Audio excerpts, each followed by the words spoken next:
Dans les prochaines semaines, place au changement. Pascal Praud quittera les ondes de RTL pour rejoindre les équipes d'Europe 1 sur un nouveau projet. Une décision qui ne le rend pas joyeux, selon les confidences d'une de ses collaboratrices. Si est une information mercato pour la rentrée qui a été partagée par nos confrères du Parisien cette semaine. Pascal Praud quitte les ondes de RTL, où il présentait l'émission Les auditeurs ont la parole.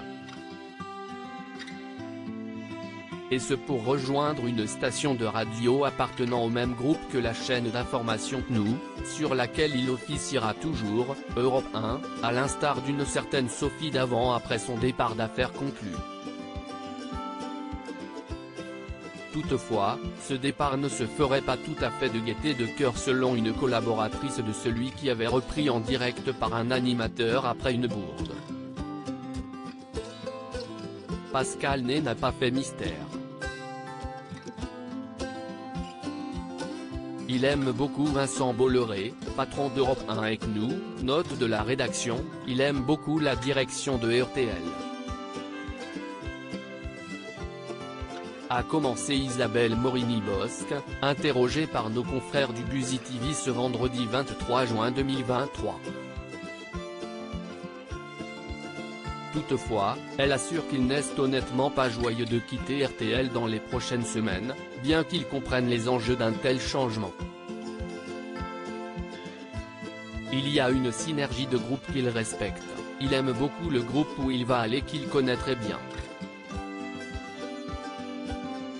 Et si est là où il a son CDI, a ajouté celle dont le mari est hospitalisé et alité à cause d'une terrible maladie. Isabelle Morini-Bosc, véritable guerrière face aux drames qui ont ponctué sa vie, continue, saluant la carrière de son confrère, mais il n'empêche qu'il adorait RTL. D'ailleurs, il part avec son équipe. Et je regrette leur départ. Pascal Praud a énormément apporté. Il a imposé l'info partout où il était. La tranche de la mi-journée pour Pascal Praud sur Europe 1 selon les informations du Parisien, en plus de l'animation de l'heure des pros sur CNOO, Pascal Praud reprendra la tranche info de la mi-journée sur Europe 1, actuellement assurée par Romain Desarbres entre 12h et 13h du lundi au vendredi avec son émission Europe 1 midi.